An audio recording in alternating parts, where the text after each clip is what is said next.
سیالکوٹ کا واقعہ بہت سارے سوال کھڑے کر گیا اور یقیناً ہمارے ملک کا جو امیج گیا ہے، جو تصویر گئی ہے پوری دنیا کے اوپر، وہ بڑی بھیانک تصویر ہے۔ اس پہ دکھ ہوا، صدمہ ہوا، تکلیف ہوئی۔ ہمارا دین جو ہے وہ اس کی نفی کرتا ہے، اور اس کا جو بھی جس درجے میں بھی ذمہ دار ہے، وہاں جو لوگ موقع پہ موجود تھے یا ان لوگوں کی ذہن سازی کے لیے جو بھی عوامل کار فرما ہیں، سب اپنی جگہ ذمہ دار ہیں۔ ہمارا دین اس کی قطعاً اجازت نہیں دیتا، لیکن اس کی آڑ میں لبرلز کو راستہ مل گیا اور وہ اس قانون پر بات کرنے لگے، اور وہ کہتے ہیں کہ چونکہ یہ قانون موجود تھا، قانون کی موجودگی سے تو جرائم کم ہوتے ہیں کہ جرائم ہوتے ہیں۔ کوئی کہے قتل اس لیے ہو رہے ہیں کہ قانون موجود ہے، ڈاکے اس لیے پڑ رہے ہیں کہ ڈاکو کی سزا موجود ہے، چوریاں اس لیے ہو رہی ہیں کہ چوری کی سزا موجود ہے۔ تو یہ عجیب سی منطق ہے، یہ الٹی چال ہے۔ بات یہ ہے قانون کا عملی نفاذ نہ ہونے کی وجہ سے ایسا ہوتا ہے۔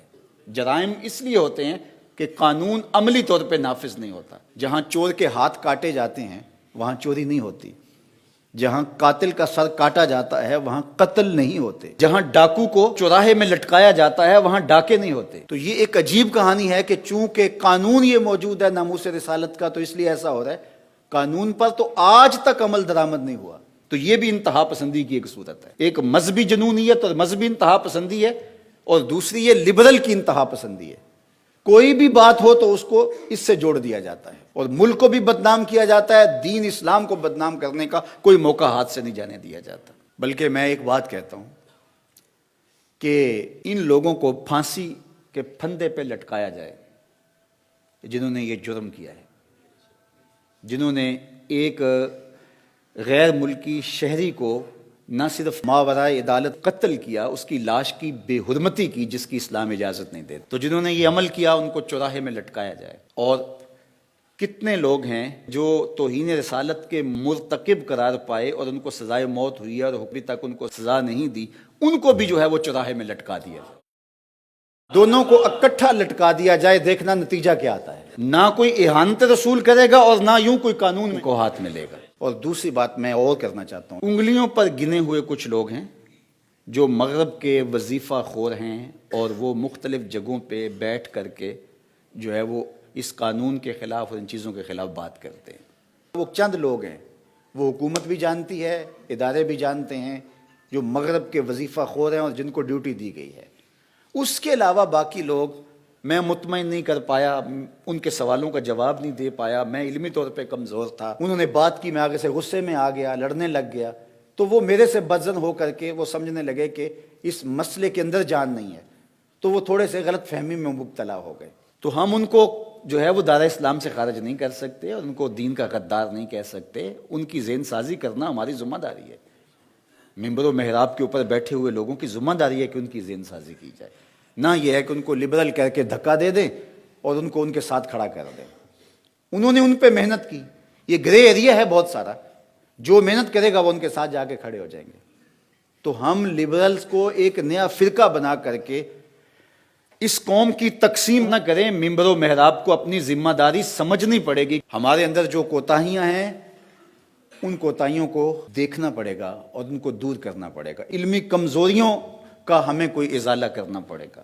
اپنے لہجوں کی بہتری کے لیے، اس کے سلجھاؤ کے لیے کام کرنا پڑے گا، لوگوں کی عملی تربیت کے لیے کام کرنا پڑے گا۔ تو یہ ہمارا دین ہے، اعتدال پسند دین۔ تو ہمیں ہر معاملے کے اندر اسلام نے پوری کامل اور اکمل رہنمائی عطا کی ہے۔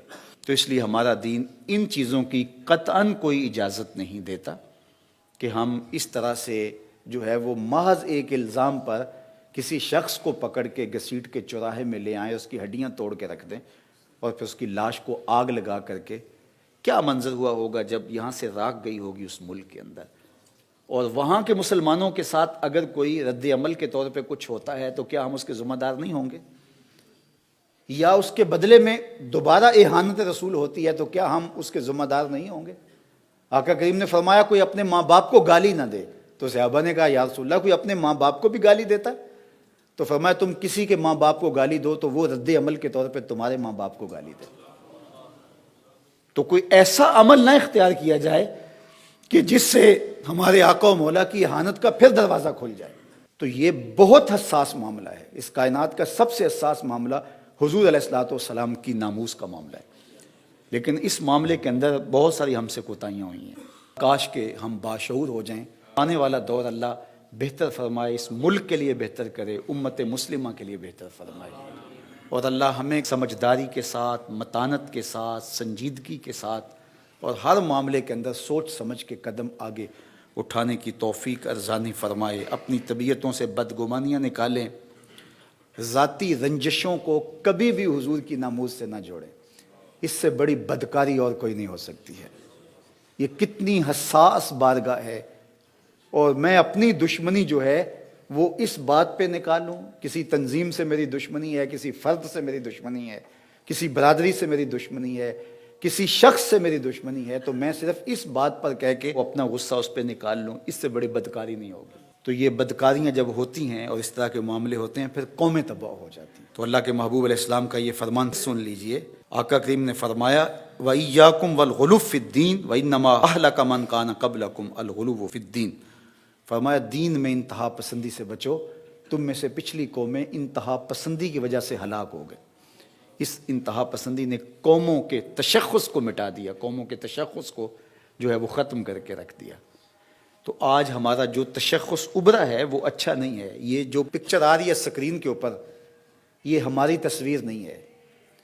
یہ جو حضور نے ہمیں تصویر دی تھی، خوبصورت تصویر جو گلابوں سے زیادہ مشکبار ہے، جو چاند سے زیادہ روشن ہے، یہ وہ تصویر نہیں ہے. یہ ہماری بگڑی ہوئی تصویر ہے، یہ ہماری مسخ شدہ تصویر ہے. تو سیالکوٹ کے واقعہ کی مذمت کرنے سے کیا ہوگا؟ ہمیں عملی اقدام اٹھانے پڑیں گے. فقط مذمت سے کچھ نہیں ہوگا. تو اس لیے ہمیں شعور کی آنکھ کھول کر کے جینا ہوگا. ہم وحشیوں کے معاشرے میں نہیں رہ رہے، انسانوں کے معاشرے میں رہ رہے ہیں. پہلے یہ تھا اگر کوئی مشکل میں ہوتا تو لوگ بچانے کے لیے نکلتے تھے، اور آج ایک مشکل میں ہوتا ہے تو دوسرے اس کی مدد کرنے کی بجائے ویڈیو بنانے کھڑے ہو جاتے ہیں. اگر اس کو بچانے کے لیے اتنے لوگوں میں سے 20-25 لوگوں کی آواز ہی اٹھتی تو ایسا حادثہ نہ ہوتا، ایسا واقعہ نہ ہوتا. تو اللہ تعالیٰ اپنی رحمتوں کے سائے رکھے اور اپنی کرم نوازیوں کا نور نصیب فرمائے.